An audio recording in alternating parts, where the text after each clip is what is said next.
આવો નવ લાખને જાડ્યું મળી આવો ને લોબાડિયાડિયુંમાં આવો નવ લાખને જાડ્યું મળી આવો ને લોબાડિયાડિયુંમાં બાળા રે બોલાવે આયા લાવો ને વેરદાડ્યું મળી બાળા રે બોલાવે આયા લાવો ને વેરદાડ્યું કળજગથી કંટાળ્યું કે ઘેનામાં ઘેરાણિયુંમાં કળજગથી કંટાળ્યું કે ઘેનામાં ઘેરાણિયુંમાં હનરે હોકાર સુણી લેજે ચારણની આદળ્યું હેજી હનરે હોકાર સુણી લેજે ચારણની આદળ્યું હે હો નાની નગરી વાળો દેવ મારો દ્વારિકા વાળો હે માધવ તારી બેડિયું માં બોલે જીણા મોર રણ છોડ રંગીલા રંગીલા રણ છોડ રંગીલા રણ છોડ રંગીલા રંગીલા રણ છોડ રંગીલા હલકાના મને દ્વારિકા દેખાડ કોડેલા કાન રે હે વાલા રહી ન શકું તમ વિના હલકાના મને ગોમતે માનવ રાવ કોડેલા કાન રે હે વાલા રહી ન શકું તમ વિના કાના મને દ્વારિકા દેખાડ હો કાના મને દ્વારિકા દેખાડ હો હલકાના મને ગોમતે માનવ રાવ કોડેલા કાન રે હે વાલા હે કાના હે વાલા રહી ન શકું તમ વિના હલકાના મને દ્વારિકા દેખાડ. નમસ્કાર, વિશેષ વિથ દિનેશની વિશેષ રજૂઆત ગાયકોની ગોત કરતો હું રાજકોટમાં આવ્યો છું. મને જે અવાજ ગમે છે, જે અવાજ મને લાગે છે કે ગુજરાતનો અવાજ બનવો જોઈએ, એ અવાજ હું તમારા સુધી પહોંચાડતો હોઉં છું. હું ધ્રુવી ગોંડલિયાનો ઇન્ટરવ્યૂ કરવા રાજકોટમાં આવ્યો છું.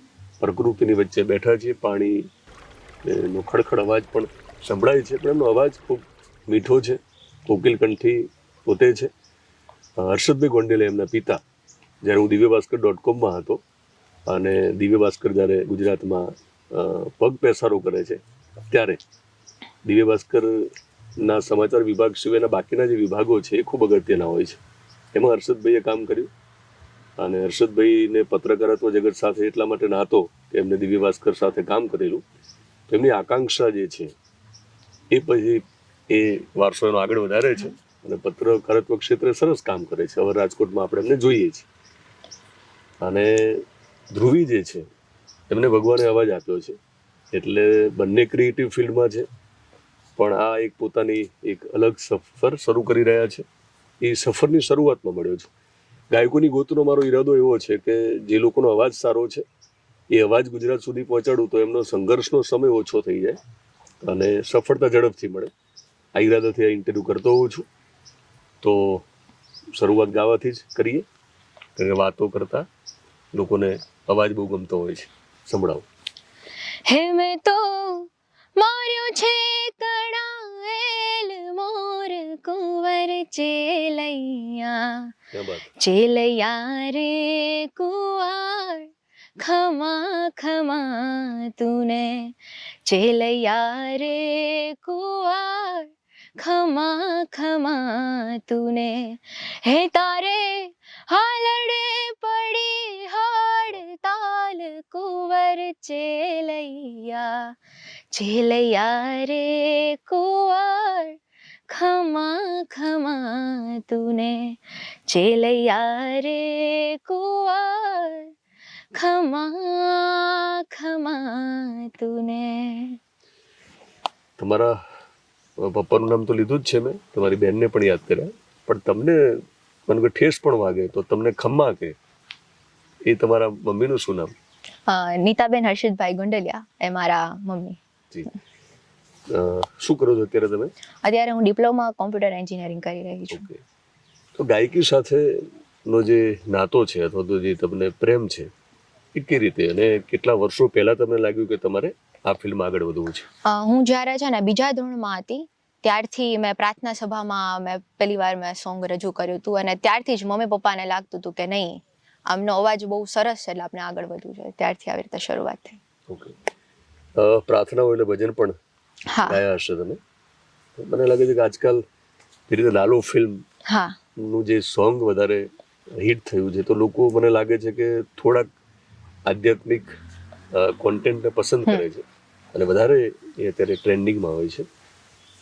તો ભજન પણ સાંભળી અને પછી લાલોનું એ જે ગીત છે કે જેમાં એક આધ્યાત્મિકતા પણ આપણને જોવા મળે છે. હા જીવનનો ચોક્કસ. દ્રષ્ટિકોણ પણ બદલાશે. તો ચોક્કસ. સાંભળીએ. પારેવા ઉડે એ દિશે મનડા તારે ના જાવું નથી ત્યાંય માળો તારો નથી સરનામું તારું હે બાકી તો બધું એ ખોટું એક તારો માર્ગ હાચો માયા કેવી ચાદર ઓઢી પામે રે કશું નહીં જીવતું હો અધીરો ને વ્યાકુળ થઈને પામે રે કશું નહીં જીવતું. મિત્રો, માળામાં જ્યારે નાના પારેવડા હોય, પાંખો ના આવી હોય, એમને ગગનમાં વિહરતા પક્ષીઓ જોવે ત્યારે એમને મન થતું હોય કે અમને પણ ક્યારે પાંખો આવે, અમે ક્યારે ઉડીએ.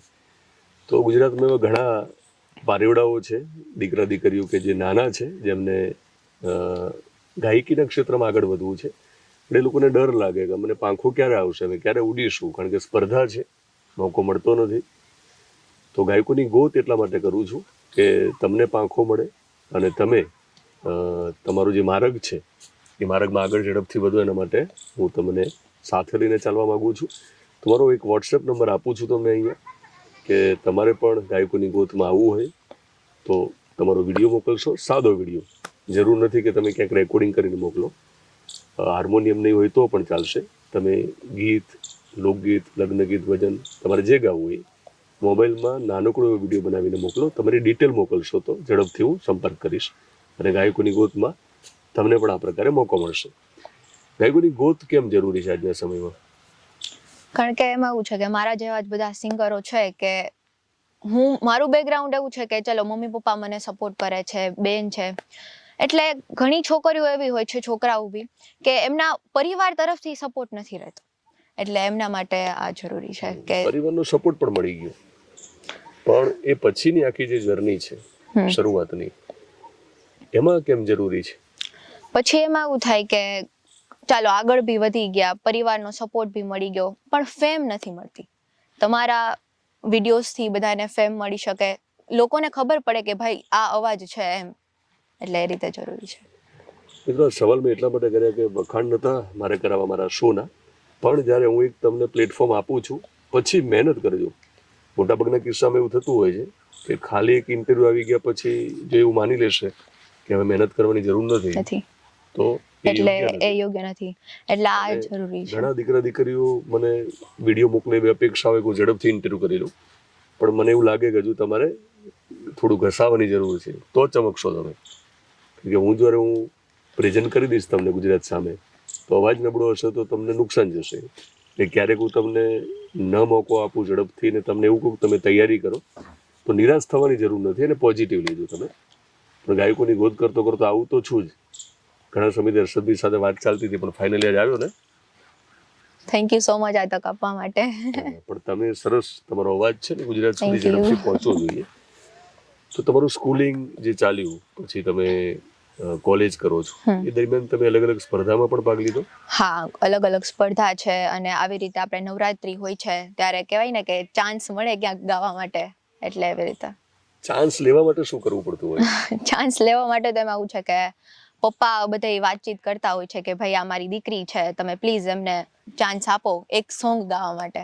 એટલે ઘણી બધી વાર એવું થાય કે શો કમ્પ્લીટ થાય પછી પપ્પા એમ કે પ્લીઝ એક, એટલે એવી રીતે ચાન્સ મળે છે. ઓકે, પપ્પા માટે શું કહેશો?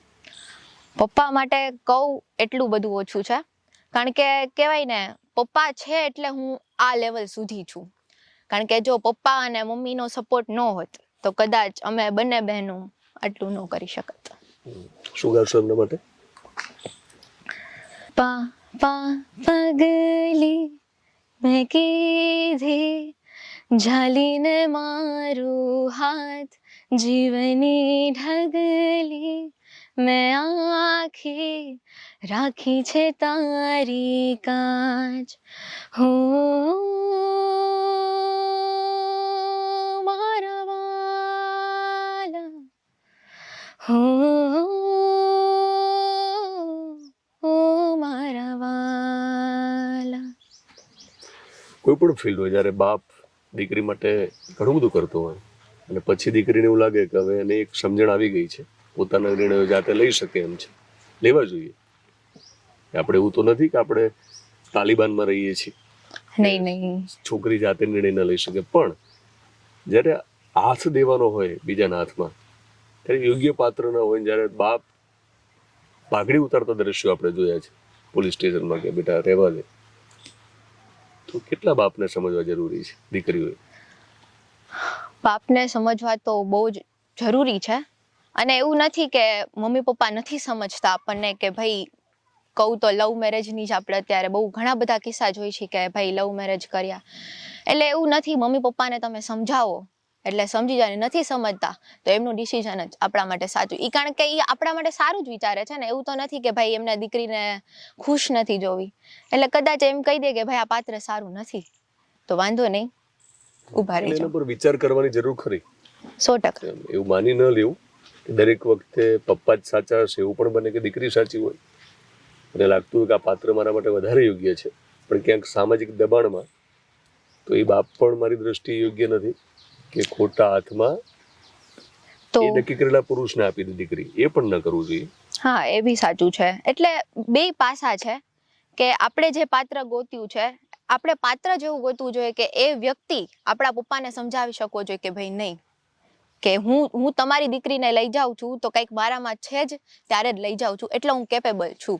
ભાગી જવા માટે જે તૈયાર થઈ જાય છોકરો, માનીને ચાલો કે મોટા ભાગે એવું માનીએ કે છોકરો બગાડી ગયો, આપણે એવું કહીએ છીએ ને, છોકરી બગાડી ગયું નહીં કહીએ, પણ માનો કે છોકરી બગાડી જાય અથવા તો ભાગી ગયા તો જે ભાગી જવા જે છોકરો તૈયાર થઈ જાય એના પર કેટલો વિશ્વાસ કરવો? હું કહું ને કે લાઈફમાં છે ને, મારી ઉંમર છે આટલી 17-18 વર્ષની, એટલે મેં એક વસ્તુ જોઈ, જે છોકરો તમને એમ કહેતો હોય ને કે ભાઈ તું મારી ભેગી ભાગી જા, એ છોકરાએ ક્યારે બી લગ્ન ના કરવા. કારણ કે જે વ્યક્તિને આપણા મમ્મી પપ્પાની રિસ્પેક્ટની જ નથી પડી તો એ વ્યક્તિ આપણને કેવી રીતે ખુશ રાખી શકે? અને એમ કે ભાઈ ચાલો હવે એમની જ બેન હોય તો, એટલે આ વસ્તુ. બહુ નાની ઉંમર હું સવાલ કરી રહ્યો છું, પણ આ સવાલો જરૂરી છે. મમ્મી માટે શું કહેશું? અરે મમ્મી માટે તો બહુ બધું કહેવાય ને, કારણ કે મમ્મી માટે તો બહુ બધું એમ, કારણ કે મમ્મી છે ને એવું છે કે આપણે એમ થાય કે મમ્મી ઘરમાં છે એટલે શું, જે છે એ મમ્મી જ આપણા માટે છે.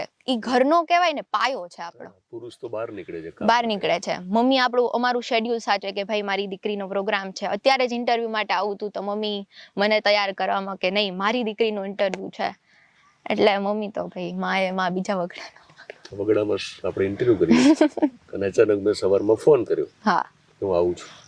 પછી મને ખબર હતી કે તમારે જે રીતે બધું ગોઠવવું પડ્યું છે, ત્યારે બેન મમ્મી મમ્મી એટલે ઈ જ ને, એટલે મમ્મી છે એટલે સંભળાવો મમ્મી માટે. હતો હું સુતો પારણે પુત્ર નાનો, રડું છેક તો રાખતું કોણ છાનું, મને દુખી દેખી દુખી કોણ થાતું, મહાહેતવાળી દયાળી જ માતું. તમારા મમ્મી પપ્પાનો જે પુત્ર છે, તમારો નાનકડો ભાઈ, શું નામ છે? વેદાંત ગોંડલિયા. વેદાંત, મસ્ત નામ છે.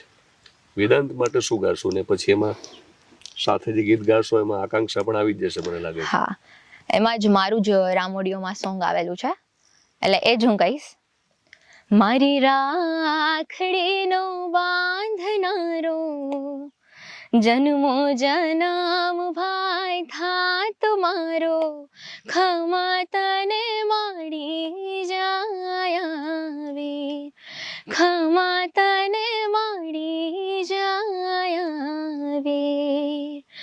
મીઠો ઝઘડો તારો ને મારો, આખી દુનિયાથી નોખો નાતો તારો, ખમા તને મળી જાય આવે, ખમા તને મળી જાય આવે. તમારો અભ્યાસ ચાલુ છે હમ અને તમે જે ડિગ્રી મળશે એના આધારે કામ પણ કરશો જ્યાં સુધી તમે પ્રોફેશનલી Professional. સિંગર નથી બનતા. તો શું કરો છો? એટલે તમે સંગીતનું પછી જ્ઞાન ક્યાંય લીધું, તાલીમ લીધી? હા, હું રાષ્ટ્રીય શાળામાં અત્યારે શીખું છું છેલ્લા 1.5 વર્ષથી. શાસ્ત્રીય સંગીત છે કહેવાય છે આપણે. જો શહેરમાં રહેતા હોય તો કેટલું જરૂરી છે આ ફિલ્ડમાં આગળ વધવા માટે સંગીતનું શિક્ષણ લેવું? ઘણા બધા જાણીતા કલાકારોએ નથી લીધું સંજોગો વરસાદ, પણ જો મોકો મળે તો કેટલું જરૂરી છે? 100% જરૂરી છે, કારણ કે ગાઈ તો લઈએ પણ કહેવાય ને જે સાચા નોટ્સ, જે સાચા સૂર છે એ તમને ના ખબર પડે. એટલે સામેવાળાને તો નહીં, બટ અમારા માટે જે શીખતા હોય એ વ્યક્તિઓ માટે બહુ જરૂરી છે. અને જે ગાયક કલાકારો છે જે મારી જેમ આગળ વધી રહ્યા છે તેમને તો પ્લીઝ હું કહું છું કે એ લોકો આવી રીતે આગળ વધે ને શીખે. એટલે બંને ઓપ્શન રાખવા. ઘણી વાર એવું બને કે મોટાભાગના ફિલ્ડમાં જે લોકો કશું ન કરી શીખ્યા હોય એ શીખવાડે પાછા. એટલે એવું ન થાય કે આપણે જ્યાં શીખવા જઈએ ત્યાં પસંદગી ખોટી થઈ જાય. હા, પછી મને મોટાભાગના કિસ્સામાં એવું છે કે ચિત્રના જે ક્લાસીસ હોય, ડ્રોઈંગ ક્લાસીસ, તો એવું માનવામાં આવે છે કે બાળકને તો તમે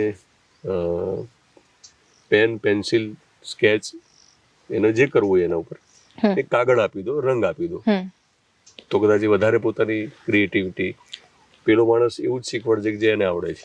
100%. એટલે આમ છતાં તાલીમ જરૂરી છે. હા, તાલીમ જરૂરી છે. નો ઉપયોગ કરવાનો છે. 100%. જે શીખવાડ્યામાંથી શું શીખવાનું છે, 100%. પોતાનું અમે એડ કરવાનું છે. હા, એ જરૂરી છે. એક ગાયક કલાકાર સારા બનવા માટે એ બહુ જરૂરી છે. એટલે સફળ થયા પછી સારા માણસ બનવું કેટલું જરૂરી છે? કારણ કે મેં જોયું પણ છે, સાંભળ્યું પણ છે, દરેક ફિલ્ડમાં એવું થાય છે. તમારા ફિલ્ડમાં છે ને એકવાર સફળતા આવે ને પછી આજ તમે કેમ ઇન્ટરવ્યુ માટે અવેલેબલ છો મારા માટે? તમે અવેલેબલ ન હોય એવી આપણે ઈચ્છા રાખીએ કે તમારે મારા માટે સમય કાઢવો હોય તો પણ ન હોય, તમારી પાસે તમે તારીખો આપી દીધી હોય, એ વાંધો નથી. પણ મેં જોયું છે કે સફળ થયા પછી એ જ મીડિયા જ્યારે ઇન્ટરવ્યૂ કરીને એમને એક સમયે પહોંચાડેલા પછી એ મીડિયાને ક્યારેક ઇન્ટરવ્યૂ દેવા હોય તો એમને મેનેજ કરનાર, એમના પતિ, એમના ભાઈ, એ લોકો કેના સમય નથી. પછી એમને જ પોતાને એવું લાગવા માંડે કે આપણે તો બહુ મોટા થઈ ગયા છે, આ મીડિયા હવે નાનું છે. ના, એવું બને ઘણું બધું. સફળતા ન પચે એવું કેમ થાય અને સફળતા પચાવી કેમ જરૂરી છે? એમાં એવું છે કે આગળ વધી ગયા પણ ડાઉન ટુ અર્થ રહેવું બહુ જ જરૂર. એક વસ્તુ યાદ રાખવાની લાઈફમાં, મારા પપ્પા મને એમ કે તમે જ્યાંથી શરૂઆત કરી છે ને એ ક્યારેય નહીં ભૂલવાની. કે તમે ભાઈ આવી રીતે તમે મારું ઇન્ટરવ્યુ લીધું, હું પછી ભવિષ્યમાં મોટી કલાકાર બની જાઉં એવું હું કહું છું. મને બનવાનું જ છે.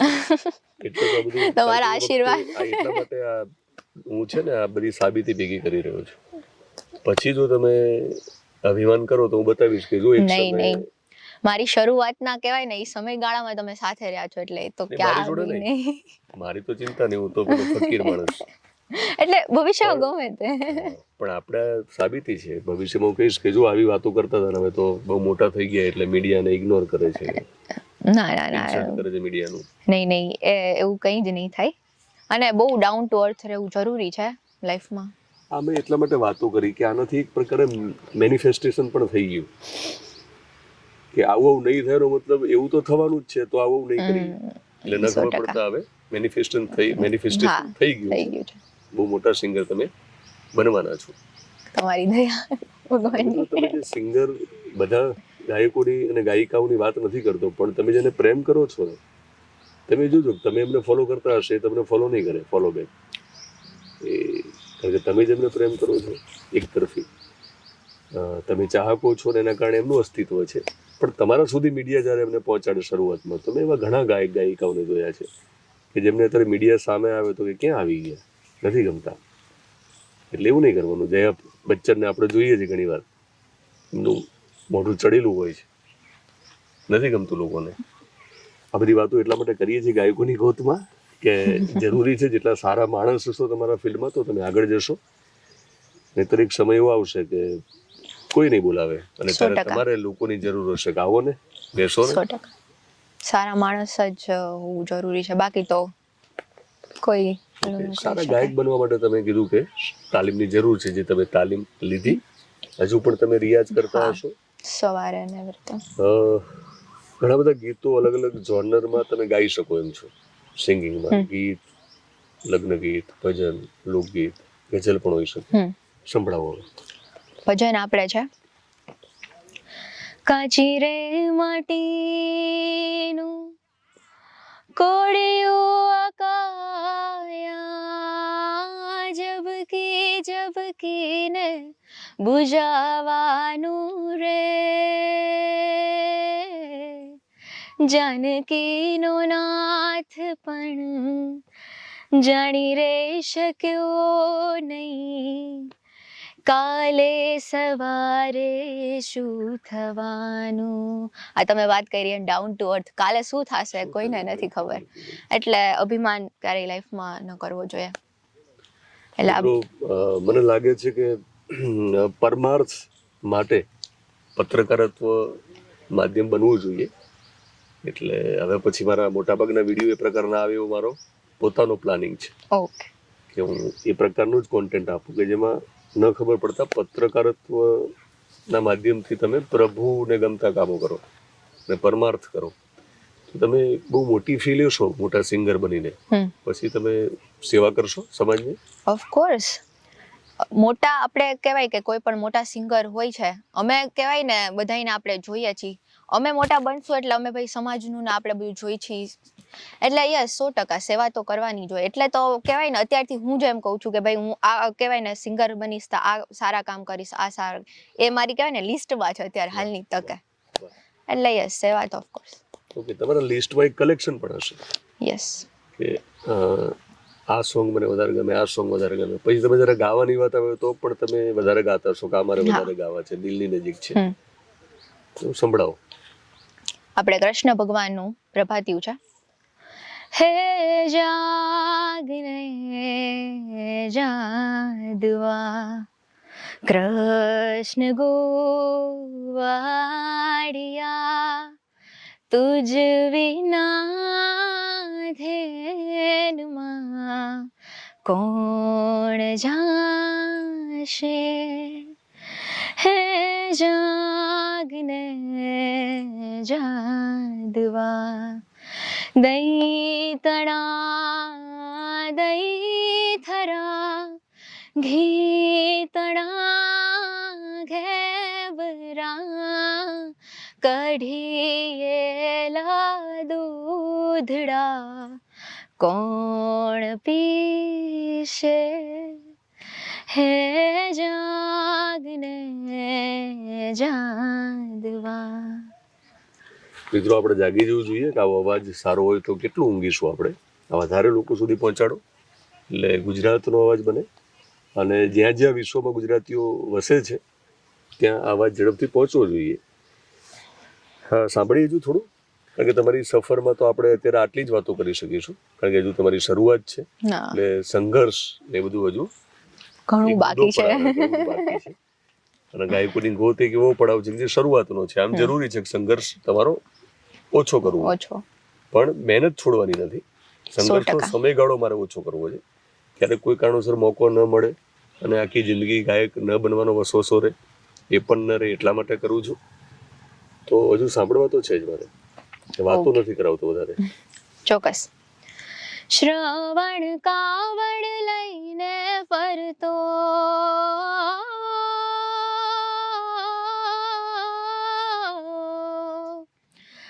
શ્રવણ કાવડ લઈને ફરતો, સેવા માત પિતાની કરતો, શ્રવણ કાવડ લઈને ફરતો, સેવા માત પિતાની કરતો, તીર્થે તીર્થે ડગલા ભરતો ચાલ્યો જાય જાય જાય, વિધિના લખિયા લેખ લલાટે સાચા, થાય થાય થાય, વિધિના લખિયા લેખ લલાટે ઠોકર ખાય ખાય ખાય.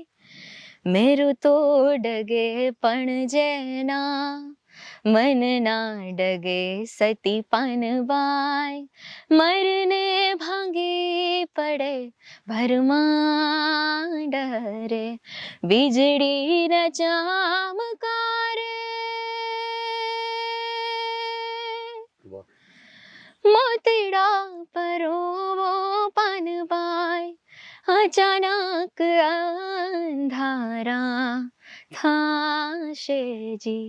મેરું તો ડગે પણ જેના, મન ના ડગે સતી પાનવાય, મરને ભાંગી પડે ભરમાં ડરે. એ તો વિધિના લેખ તો લખાઈ ગયા છે. એમને ગુજરાતના અને કદાચ ગુજરાતી તરીકે વિશ્વના શ્રેષ્ઠ ગાયક બનવાનું હશે તો બનશે જ. પણ એમાં આપણે નિમિત્ત બની આપણે પણ કહીએ કે પહેલો વિડીયો તો અમે શેર કરેલો એમનો, પહેલો ઇન્ટરવ્યુ હતો. તમારો પહેલો ઇન્ટરવ્યુ છે? પહેલું જ. ઓકે, હવે બસ ઇન્ટરવ્યુ આપણે પૂરો કરીશું. તમારે કશું કહેવું હોય, તમારે કશું ગાવું હોય તો ગાઈ શકો. થેન્ક યુ સો મચ તો પહેલા તમને કે મને આટલી મોટી તક આપવા માટે, અને મારી જર્નીના સ્ટાર્ટિંગના એરિયામાં તમે આટલો મને સપોર્ટ કરવા માટે થેન્ક યુ સો મચ. અને હું પહેલા મોટું થેન્ક યુ તો કહીશ રામ ઓડિયોના સંજયભાઈ પટેલ, અને મને ગીત મારા જે લખનાર, મારા જે પહેલા 2 સોંગ આવેલા છે રામ ઓડિયોમાં, રાહુલભાઈ દાફડાને ખૂબ ખૂબ ધન્યવાદ કે તેમણે મને આટલો બધો સપોર્ટ કર્યો. અને ઘણા બધાનો સપોર્ટ તો બહુ ઘણી મોટી યાદી છે. અને થેન્ક યુ સો મચ તમારા લોકોનો સપોર્ટ, અને થેન્ક યુ સો મચ તમને પણ. મિત્રો, લાંબી યાદી એટલા માટે હોય કે બહુ નાના નાની વાતમાં આપણી કાળજી લેનારા મિત્રો પણ આપણી સફરમાં સાથે હોય, આપણા રિલેટિવ પણ હોય, આપણા ગુરુજીઓ પણ હોય, પણ એ બધા જ નામો બોલે એ શક્ય પણ નથી. એટલા જ માટે હું જ કહું છું કે જો કોઈનું નામ ન લીધું હોય તમને લાગતું કેમ ન લીધું, તો બીજા ઇન્ટરવ્યુમાં લેશે. ચોક્કસ. પણ સંભળાવો કશું. ઓકે, મારું જ સોંગ સંભળાવું છું. કરું પૂજામાં તારી હું, બધા દુઃખ હરનારી તો, સર્વોપરી આધાર તો, મહાલક્ષ્મી માં દાતાર તો, ઓલા રંકને રાજા કરે એવી માત છોકરે પાડી તું. મારા આંગણે માં આવજે નારાયણની નારી તું, મારા આંગણે માં આવજે નારાયણની નારી તું. તમે નારાયણને યાદ કર્યા છે, મા લક્ષ્મીને યાદ કર્યા છે, તો આપણે નારાયણને પ્રાર્થના કરીએ કે તમે એટલા બધા સફળ થાઓ કે લોકચાહના તો મળે જ તમને, પણ લક્ષ્મીજી પણ આવે. અને લક્ષ્મીજી એને કહેવાય કે જે આવે એને તમે યોગ્ય રીતે વાપરો પાછા. બાકી પેલી સંપત્તિ કહેવાય, પૈસા કહેવાય, એ બુદ્ધિ બગાડે. એટલે નારાયણને પ્રાર્થના કરીએ કે તમને લક્ષ્મી પણ તમારા ઘરમાં આવે, અને તમે જે ઘરના લક્ષ્મી છો એટલે તમારા માતા પિતાને પણ થેન્ક યુ કે આ પ્રકારે ઉછેર કર્યો. તમારો અવાજ બહુ સરસ છે, તમને મોકો આપી રહ્યા છે. તો તમારે ગાયકોની ગોતમાં મોકો જોઈતો હોય તો ફરી એકવાર અહીંયા વોટ્સએપ નંબર આપું છું. તમે મને વિડીયો મોકલશો, ડિટેલ મોકલશો, ફોન ન કરતા. આમ કહું છતાંય ફોન તો કરો જ છો, ન ઉપાડું એટલે નારાજ થાઉં છું, પણ હું ફોન સતત નહીં ઉપાડી શકું, પણ આપણે મળીશું ચોક્કસ. તો ગાયકોની ગોતમાં આવા નવા જ અવાજ સાથે ફરી મળીશું.